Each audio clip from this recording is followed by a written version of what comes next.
కాంచన అనన్యతో ఇలా చెప్తూ ఉంటుంది. పెళ్లి దాకా జరిగిపోతూ ఉంటే చూస్తూ ఊరుకుంటానా అమ్మి? అస్సలు ఊరుకోను.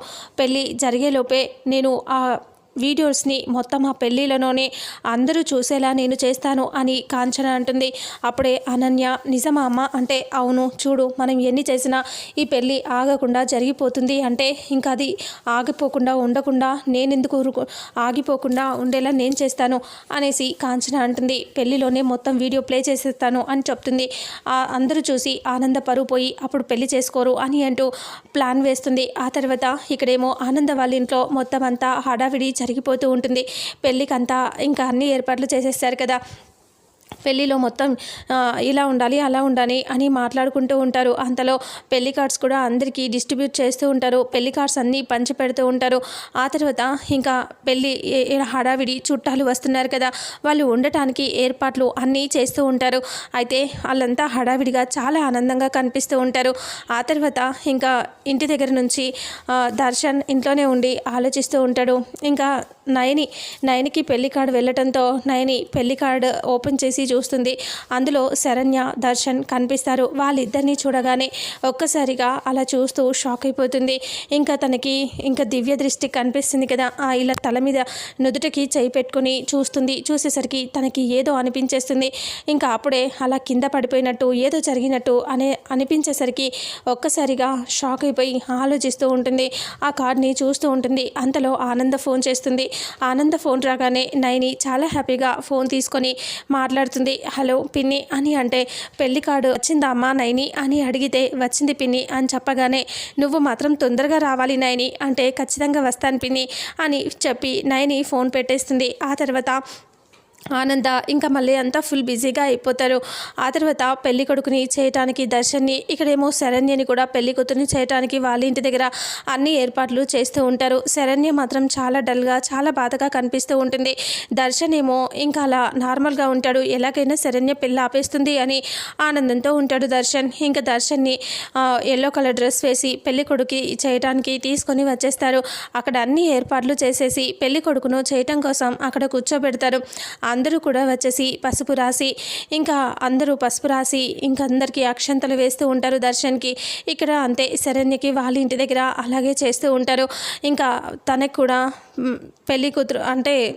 పెళ్లి కూతుర్ని చేయటానికి డ్రెస్ వేస్తారు కదా, ఆ శారీ కట్టించి అక్కడ కూర్చోబెడతారు. ఇంకా పసుపు రాస్తూ అక్షంతలు వేస్తూ అందరూ ఆశీర్వదిస్తూ ఉంటారు. ఇక కాంచన, అనన్య ఇద్దరు సీరియస్గా చూస్తూ ఉంటారు. ఇక శరణ్య బాధపడుతూ అప్పుడప్పుడు అనన్య వైపు చూస్తూ ఉంటే, అనన్య శరణ్య చూసినప్పుడు బాధపడినట్టుగా ఫేస్ పెట్టి మళ్ళీ శరణ్య అటువైపు తిరగగానే కోపంగా చూస్తూ ఉంటుంది. కాంచన అలాగే శరణ్య ఇద్దరు కూడా కాంచన అలా చూస్తూ ఎలాగైనా ఈ శరణ్య పెళ్ళి ఆపేస్తాను అని కాంచన బాగా గట్టిగా డిసైడ్ అయిపోయి ఉంటుంది. పెన్ డ్రైవ్ కూడా ఏర్పాటు చేసుకుంటుంది.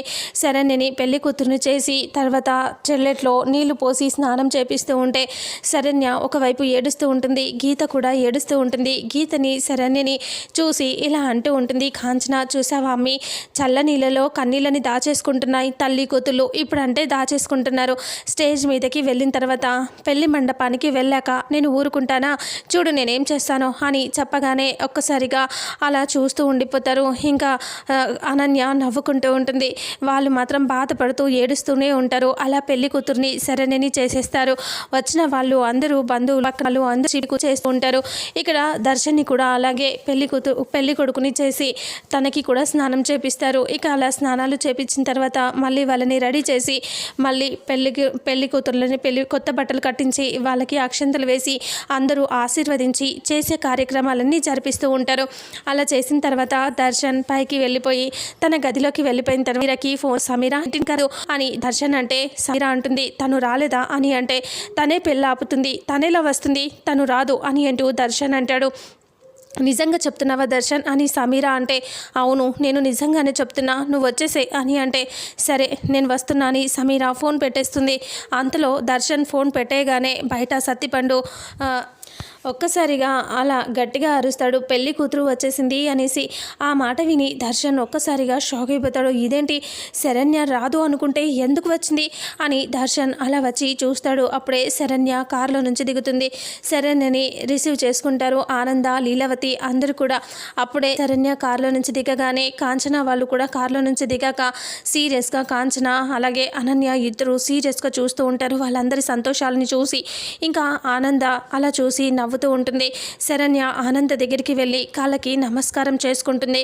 అప్పుడు శరణ్య కాళ్ళకి దండం పెట్టుకొని బాధగా లేచి నించోవటంతో ఆనంద ఇలా అంటుంది, ఏంటి శరణ్య ఇంకా బాధపడుతూ కన్నీళ్ళు పెట్టుకుంటూ ఉంటే ఎలా? అవన్నీ మర్చిపో. మనుషులకి చాలా సమస్యలు వస్తూ ఉంటాయి, పోతూ ఉంటాయి. వాటన్నిటిని మనసులో పెట్టుకోకూడదు. వచ్చిన సమస్యని నువ్వు మర్చిపోయి సంతోషంగా ఉండు అని ఆనంద చెప్తుంది. ఆ మాట విని శరణ్య అలా చూస్తూ ఉంటుంది. అక్క లోపలికి తీసుకెళ్ళు, అందరు వెళ్ళండి అని ఆనంద శరణ్య వాళ్ళందరినీ లోపలికి పంపించేస్తుంది. శరణ్య లోపలికి వస్తూ ఉండటం చూసి దర్శన్ షాక్ అయిపోతాడు. ఇదేంటి, తను రాను అని చెప్పింది, రాదు అనుకున్నాను నేను, పెళ్ళి ఆపేస్తుంది అంటే రాదు అనుకుంటే తను ఇలా వచ్చేసిందేంటి అని అనుకుంటూ ఉంటాడు. ఇప్పుడు ఏం చేయాలి అని దర్శన్ టెన్షన్ పడుతూ ఉంటాడు. ఎలాగైనా నేను తనతో మాట్లాడాలి. తను ఎందుకు వచ్చింది, ఈ పెళ్ళి ఆపేస్తుంది అని నేను అనుకుంటే తను ఎందుకు వచ్చిందో ఏంటో తెలుసుకోవాలి అని దర్శన్ అనుకుంటూ టెన్షన్ పడుతూ ఉంటాడు. శరణ్య లోపలికి వెళ్ళి అలా కూర్చున్న తర్వాత ఆలోచిస్తూ ఉంటుంది. నేను తప్పు చేస్తున్నాను, అత్తయ్యకి నేను మర్డర్ చేశాను అనే విషయం చెప్దాము అనుకుంటే అత్తయ్య ఏమో అసలు మాటే వినట్లేదు. అత్తయ్యకి చెప్పకూడదని అక్క చెప్పింది. ఇప్పుడు నేనేం చేయాలి? ఇలా నాకు ఆ మాట చెప్పకుండా ఇలా చేసుకోవటం మనశ్శాంతిగా అనిపించట్లేదు. మనస్ఫూర్తిగా నేను ఎలా పెళ్లి చేసుకోవాలి అని శరణ్య అనుకుంటూ ఆలోచిస్తూ ఉంటుంది. అప్పుడే గీత కన్నీళ్ళు పెట్టుకొని శరణ్యని చూస్తూ ఉంటుంది. అంతలో వేరే ఆవిడ వచ్చేసి గీతని పిలుస్తుంది. మిమ్మల్ని ఆనంద గారు పిలుస్తున్నారు అని చెప్పేసరికి, అవునా, నన్ను పిలుస్తున్నారా, సరే నేను వచ్చి కలుస్తాను అని గీత చెప్తుంది. ఇంకా అప్పుడే గీత అక్కడి నుంచి వెళ్ళిపోయిన తర్వాత శరణ్య ఒక్కతి కూర్చొని కనీసం నేను దర్శన్ గారికైనా జరిగింది మొత్తం చెప్పాలి అని శరణ్య అనుకుంటుంది. ఇక దర్శన్ అక్కడే తన గదిలో కూర్చుని ఆలోచిస్తూ ఇలా అనుకుంటాడు, నేను కూడా శరణ్యతో మాట్లాడాలి, అసలు తను ఏం చేస్తుంది, ఈ పెళ్ళి ఎలా ఆపుతుంది, ఇప్పుడు ఎందుకు వచ్చిందో నేను తెలుసుకోవాలి అని దర్శన్ ఫోన్ తీసుకొని శరణ్యకి మెసేజ్ పెడదామని అనుకుంటూ ఉంటాడు. అంతలో శరణ్యనే మెసేజ్ పెడుతుంది, మీతో నేను మాట్లాడాలి అనేసి.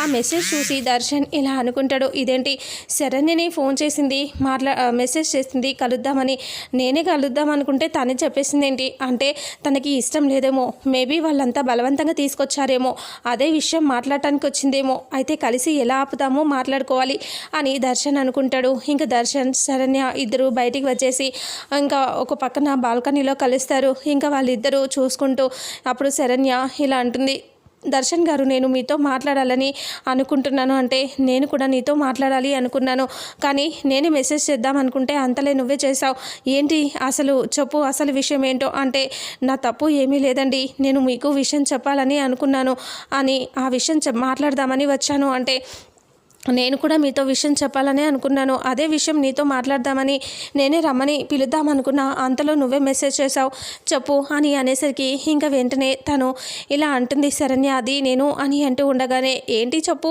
ఐ లవ్ యూ చెప్తావా చెప్పు అని అంటూ సత్తిపండు అంటాడు. ఆ మాట వినేసరికి ఇద్దరు ఒక్కసారిగా అటువైపు తిరిగి చూసి షాక్ అయిపోతారు. ఇంకా అలాగే టెన్షన్గా చూస్తూ ఉంటారు. ఇంకా చెప్పు, ఏం చెప్పాలనుకుంటున్నావు మా అల్లుడికి చెప్పు అని అంటూ సత్తిపండు అంటాడు. నువ్వు ఇప్పుడు ఐ లవ్ యూ చెప్తావా, లేదంటే తనతో కలిసి ఎక్కడైనా హనీమూన్కి ట్రిప్కి ప్లాన్ చేసావా, ఏం చేశారు చెప్పుకోండి అని సత్తిపండు అలా అంటే, మావయ్య నువ్వు ఊరుకో అని అంటూ దర్శన్ అంటే, ఎందుకు ఊరుకోవాలి అల్లుడు అని అంటూ ఉంటాడు. అంతలో లీలావతి అక్కడికి వస్తుంది. ఏం జరుగుతుంది ఇక్కడ అని అంటే, చూడక్క వాళ్ళిద్దరూ చక్కగా మాట్లాడుకుంటున్నారు, మన శరణ్య దర్శన్కి ఏదో చెప్పాలనుకుంటుంది, ఐ లవ్ యూనా హనీమూనా అని నేను అడుగుతున్నాను అని అంటూ ఉంటే, రే నువ్వు వాళ్ళని ఆట పట్టిస్తున్నావా అంటే, మరి ఏంటక్క ఇంకా కొద్దిసేపట్లో పెళ్లి పెట్టుకొని వీళ్ళిద్దరు చూడు ఎలా మాట్లాడుకుంటున్నారో, అందుకనే నేను వాళ్ళ దగ్గరికి వచ్చాను అని అంటూ ఉంటే, దర్శన్ ఏంట్రా అని అంటే, అది పెద్దమ్మ ఏం లేదు అని ఇలా కవర్ చేస్తూ ఉంటాడు. ఇక ఇంతటితో రేపు రాబోయే ఎపిసోడ్ ఎండ్ అవుతుంది. మరుసటి ఎపిసోడ్లో ఏం జరుగుతుందో తెలుసుకుందాం. వీడియోని చూసిన ప్రతి ఒక్కరూ వీడియోని లైక్ చేయండి, షేర్ చేయండి, కామెంట్ చేయండి. అలాగే మన ఛానల్లో మరిన్ని అప్డేట్స్ కోసం ఛానల్ని సబ్స్క్రైబ్ చేసుకోండి. Thank you so much.